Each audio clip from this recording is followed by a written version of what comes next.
Bom, gente, boa tarde a todos. Antes de mais nada, eu gostaria de agradecer, né, meus colegas e amigos de longa data, aí, o Jefferson, o Maurício, o Ronald, pelo convite, né, para participar desse workshop e trazer um pouco do que a gente tem feito aí nesses últimos tempos, né?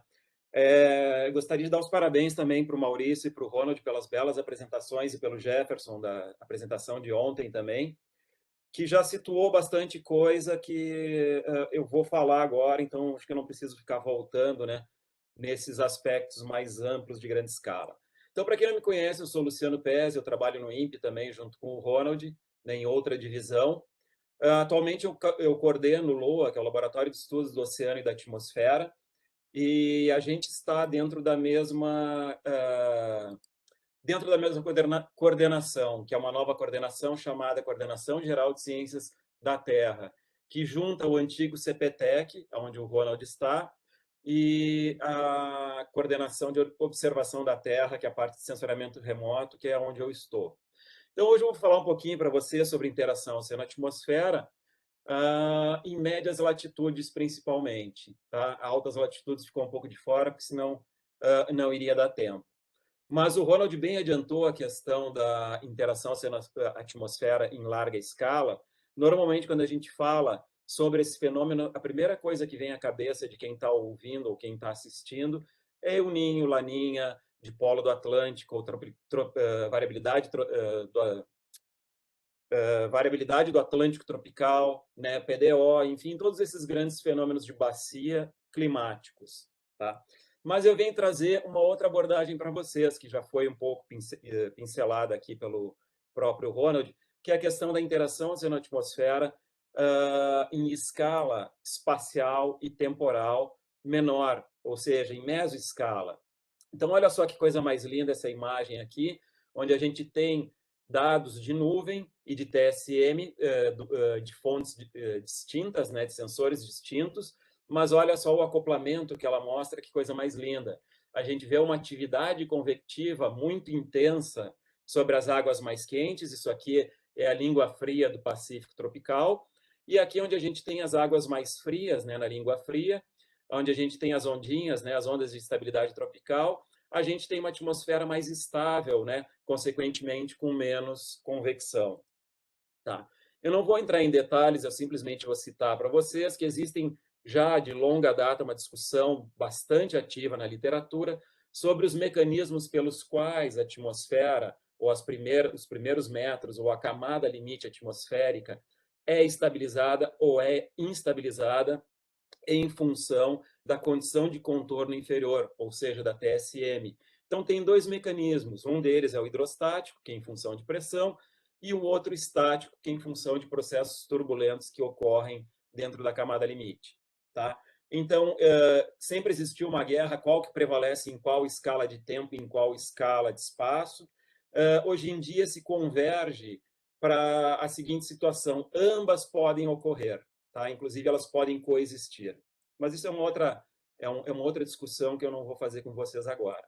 Como é que a gente estuda a interação oceano-atmosfera? Basicamente com três métodos: observações in situ, dados derivados de satélite ou modelagem numérica, em suas várias escalas e em seus vários formatos. Aqui eu vou me deter com vocês só na questão de observações in situ, que é o que a gente tem trabalhado. O Ronald bem lembrou aí, a gente já tem uma história bem interessante, né, a bordo de navios e também em algumas situações usando dados de plataformas permanentes, tá? E é isso que a gente tem estudado. Recentemente, a gente publicou esse paper que o Ronald liderou, que foi um paper super interessante. Começou com uma ideia de uma revisão, a convite de uma revista, e aí o Ronald se empolgou e acabou se aprofundando na questão da mesoescala e na interação oceano-atmosfera. É um paper extremamente interessante que eu convido vocês a lerem, quem tiver interesse no assunto. Mas uma das coisas que ele destaca aqui, que ele calculou, que é super interessante, é o papel da mesoscala. Basicamente, a gente se debruçou sobre dois vórtices, um quente e um frio, e aí fomos analisando ao longo da vida deles e ao longo da trajetória deles o que eles causavam. E uma das principais mensagens que a gente tem aqui é que um vórtice quente ele pode aumentar em 78%, em 55% os fluxos de calor sensível e latente comparado com a região ao entorno dele. E ao passo que um vórtice de águas frias, né, dessa mesma região aqui, ele tem um efeito reverso. Ele emite menos calor para a atmosfera do que as águas circundantes a ele. E aí, pegando esse tema, eu vou falar um pouquinho para vocês agora desse último trabalho que a gente fez, derivado de um projeto que eu lidero, que se chama Atmos, né? Dentro desse último edital do ProAntar. E a gente realizou esse cruzeiro durante a Opera Antar para fazer algumas atividades específicas do projeto lá na Antártica, mas a gente não perdeu a viagem. No nosso caminho, a gente cruzou a confluência Brasil-Malvinas, representada aqui, e pegamos esse bichão aqui, conseguimos atravessar em cima dele e fazer medidas extremamente interessantes, tá? Então, aqui vocês têm uma visão de como ele estava na época. Ó. A gente tem aqui uma carta derivada de reanálises, produtos de reanálise, e a gente mostra que a gente estava na borda de um sistema de alta pressão. Então, estávamos numa condição mais ou menos estável em termos atmosféricos. Cruzamos ele, aqui a gente tem uma carta de TSM, uma carta de altura da superfície do mar e uma carta de clorofila. Vejam o poder desse bichinho aqui, que ele consegue modular vários parâmetros aonde ele existe.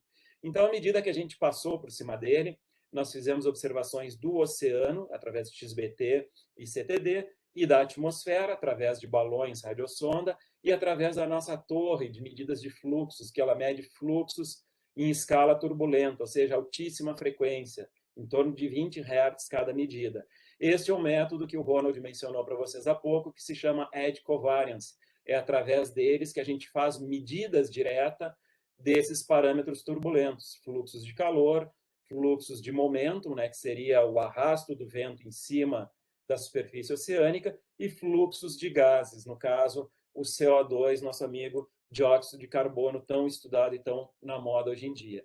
E vejam que o vórtice, ele realmente ele traz as características de águas quentes para águas mais frias, incluindo, né, a atividade biológica que ocorre na volta dele. Tá? Então, realmente, ele é um sistema que ele causa um impacto grande aonde ele passa. E aí, se a gente olhar aquela nossa figurinha clássica, olha só que coisa linda. Olha o que acontece. Em cima do vórtice de água quente, a gente tem uma atmosfera mais instável, menos estratificada, ventos mais intensos sobre ele. E à medida que a gente sai um pouco do centro dele, essa situação muda um pouco de figura. Porém, a gente tem um parêntese muito forte para fazer aqui, que eu não vou discutir também em detalhes, que é a questão da advecção térmica ou da advecção atmosférica. Nesse nível de escala que a gente trabalha na mesoscala, a questão da advecção, ou seja, transporte de propriedades do entorno do local que a gente está observando, pode interferir nas nossas medidas. Então, nem sempre sobre um vórtice quente você vai encontrar uma situação instável, tá? Mas isso também é uma outra história que mereceria uma conversa com mais calma em uma outra ocasião. Mas o que eu quero chamar a atenção para vocês aqui é o papel desse bichinho no ambiente que ele vive. Vejam que interessante aqui a modulação da temperatura, o navio está vindo deste lado para este lado aqui. Então, olha, quando ele passa em cima, né, do centro desse edge, a gente tem um aumento considerável da temperatura, consequentemente da salinidade também. Se a gente for lá no nosso parâmetro de estabilidade, né, SST menos temperatura do ar, a gente tem um valor positivo, indicando que a gente tem uma fonte de calor para a atmosfera causada por esse vórtice. Esse aqui é um outro parâmetro de instabilidade, que quando ele é negativo, ele diz que a nossa atmosfera está instável. E assim por diante, todas as variáveis que a gente observou, elas seguem esse padrão. De novo, a gente tem a TSM aqui e tem a tensão de cisalhamento do vento sobre ele. Olha só que o vento também está sendo modulado, ou a tensão de cisalhamento do vento. Se a gente for lá na pressão, olha lá a questão hidrostática, o mecanismo hidrostático. Água quente, baixa pressão. Água quente causa instabilidade. Então, a gente já mostra aqui que a gente tem os dois mecanismos, tanto de estabilidade estática quanto hidrostática, atuando nessa região onde esse vórtice está presente. Se a gente for olhar o vento só a 10 metros, e o coeficiente de arrasto, que é o que de fato transforma a cinética do vento em momentum sobre a superfície do oceano, estão lá os dois também atuando com mais intensidade sobre esse vórtice quente. E aqui eu mostro para vocês a cereja do bolo do nosso paper, que é o seguinte: a gente fez um balanço de energia, de calor, em cima desse vórtice, através das nossas medidas in situ. Isso aqui é medida real do que está acontecendo. Então, tudo que chega na superfície do oceano, através das ondas curtas, menos tudo que sai através de ondas longas, fluxos de calor mais radiação de onda longa. E olha aqui o kinetic, que seria o saldo, ó, um valor positivo, dizendo que a gente tem, esse vórtice está transportando calor para a atmosfera. Tá? Então, esse bichinho ele está atuando aonde ele existe, onde ele vive e aonde ele passa. Luciano, 5 minutos, Luciano. Tá, ok, obrigado, Maurício. Aí, indo um pouco mais adiante na questão do CO2, olha só o que acontece com o CO2. Dito ontem, na palestra de ontem, falado um pouco hoje também pelos meus colegas anteriormente, as águas de médias latitudes e mais altas latitudes seriam sorvedoras, né? Seriam sumidouros de CO2. Mas olha só, o bichinho ele traz as características quase tropicais dele para uma região de latitudes médias, né? Ou quentes, né? Não tropicais. E olha o que acontece com o CO2. Esse vórtice ele acaba sendo uma bomba de CO2 para a atmosfera também. Tá? Então, por que eu chamo a atenção de vocês para esse tipo de fenômeno? Porque esse tipo de fenômeno, normalmente, ele é subrepresentado, por exemplo, nas parametrizações teóricas, ele é subrepresentado nos modelos numéricos, né? Acabou de sair um paper super interessante da Sofia Moreton, da Universidade de Reading, onde ela mostra a dificuldade que os modelos numéricos, principalmente em função da resolução que são empregados neles, de representar, por exemplo, essas anomalias. Aqui a gente está tratando de um bichinho só. Agora você imagina uma família deles de 20, 30 vórtices que pode ocorrer durante um ano, vamos supor. Olha a quantidade de calor em termos de anomalia a gente estaria deixando de considerar ou calcular na atmosfera.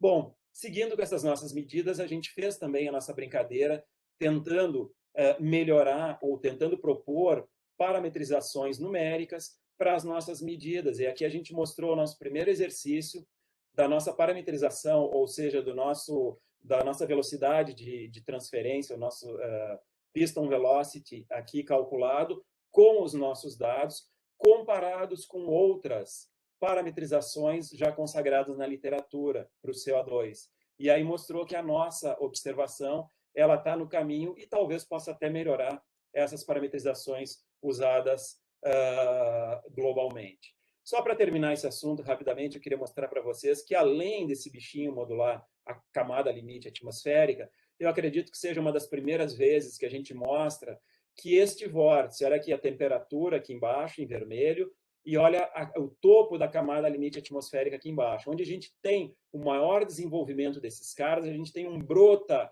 movimento vertical aqui na atmosfera. E esse movimento vertical, ele não fica confinado no topo da camada limite atmosférica, ou seja, este vórtice ele tem condições de mandar um recado para a média troposfera também. Tá? Isso aqui também é um assunto que a gente está ainda engatinhando, mas a gente está tentando entender um pouco melhor como que esses mecanismos e esses fenômenos ocorrem.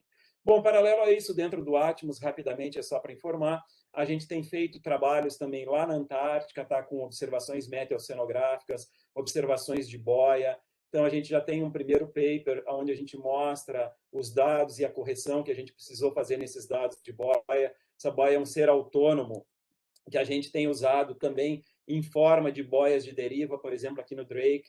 O ano passado a gente soltou 5 boias, esse ano a gente está liberando em colaboração junto com a empresa que produz essas boias e junto com o CHM, a gente está liberando durante a Operantar inteira 40 boias em clusters de 5, 8 boias. E dentro do Atmos a gente tem isso também, além dessas medidas meteocenográficas, a gente está fazendo algumas medidas em praia e também a bordo do navio para depois desenvolver esses nossos estudos. E aí, também, juntando com aquelas outras duas componentes que eu falei lá no início para vocês, em termos de modelagem numérica e com dados também conduzidos com dados de satélite. Então, dentro do LOA, a gente tem, né, vários estudantes, colaboradores associados, pesquisadores associados nos ajudando nessa tarefa. Aqui eu deixo para vocês também uma dica, se quiserem entender ou saber um pouquinho mais do que a gente está fazendo, a gente tem um website, tá? Que fica lá onde a gente coloca as notícias, as principais notícias, e o LOA também tem um lugar, uma página no Facebook, onde a gente, de forma mais ágil, também atualiza sobre algumas atividades, alguns assuntos interessantes que a gente encontra, que nos interessam, que a gente compartilha. Então, aqui eu agradeço a vocês pela atenção e acho que era isso.